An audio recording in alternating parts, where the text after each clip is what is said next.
So again, I mentioned I'm co-executive director, Worker Justice Center of New York. We're a statewide legal service organization. We have offices in Rochester, Kingston, and Albany. And so just, we're here essentially to testify, and it's fairly obvious, but to testify in support of Senator Espaillat's bill 6335B. I just wanted to kind of speak a little bit about what we see through our work. Our center provides direct legal services and assistance to thousands of workers throughout New York State that are employed in a wide range of industries ranging from food and service, construction, agriculture, healthcare, education, domestic work, etc. Our clients and community members across these various industries face an ongoing struggle to earn a meaningful living because the current minimum wage of $7.25 is simply not enough. The inadequacy of our current wage floor takes its greatest toll on the true backbone of our economy, namely those workers who prepare our food, mow our lawns, take care of our children, build our homes and clean them, provide necessary care when we are ill, and pick the crops that feed us.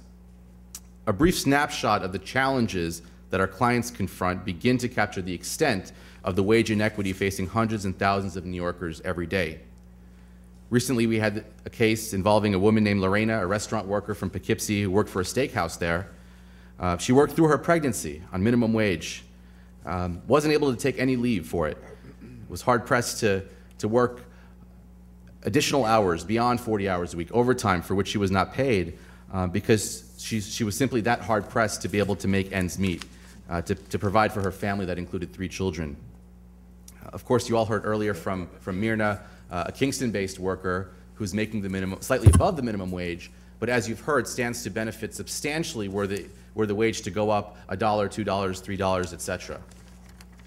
And finally, just last week, we filed a class action on behalf of a group of workers who were also in the Hudson Valley, lead plaintiffs in a potential class action suit in federal court, and the women, there were many women affected who worked at the plant. It was a seafood packaging plant. They all made $7.25 an hour, performing arduous work, long hours, for which they were not paid overtime, but had no choice, again, but to work these additional hours because the current minimum wage was not enough.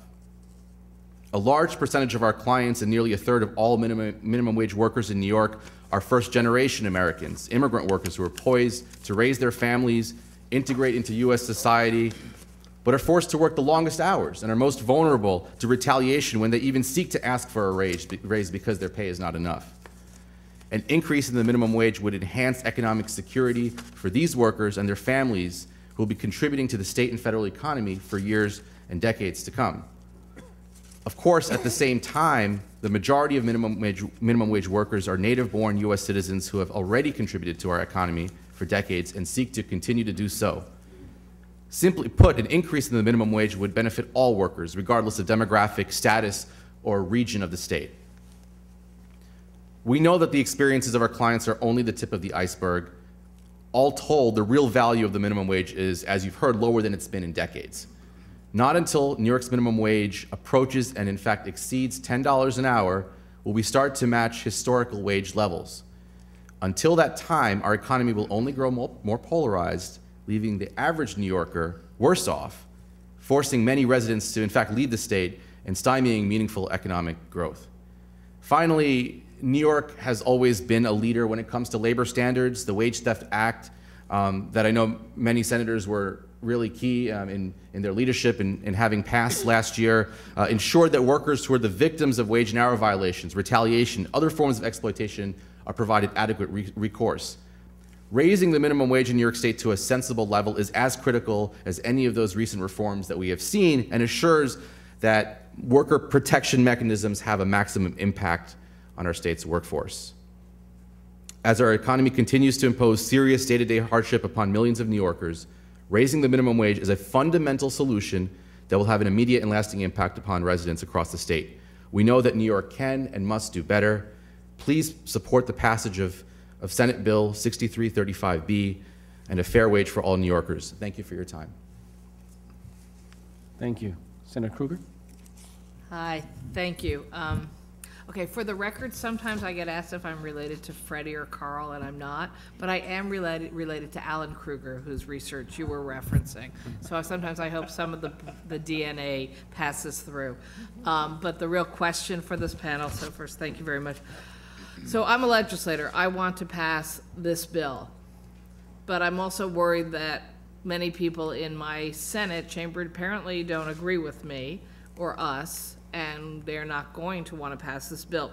So I was doing some reading in state law, and I believe that the Department of Labor commissioner can create a wage board to evaluate the need for a minimum wage increase based on providing adequate maintenance and protecting the health of workers in New York, and can actually increase the minimum wage absent legislative authority. Do any of you know anything about this, and would you agree or disagree with me that that's a secondary route we can try to go down? Hi, Frank, you look like you have an answer.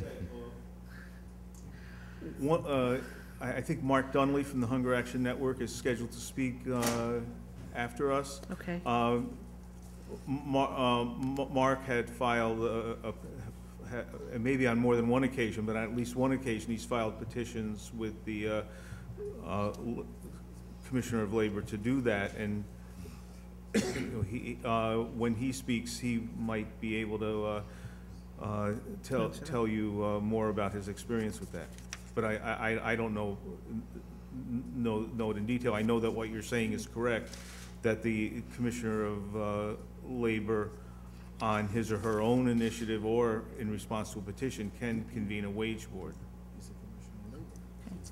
I think the understanding, and certainly could be the case that the, yes, I think a secondary option certainly, and I think, Senator, everything you said was correct. I think the only limitation that could be an obstacle were we not to actually have a bill passes is a limited jurisdiction of the wage board mechanism in terms of indexing, and I believe it's our understanding that there could be some limitations were we to go the administrative route.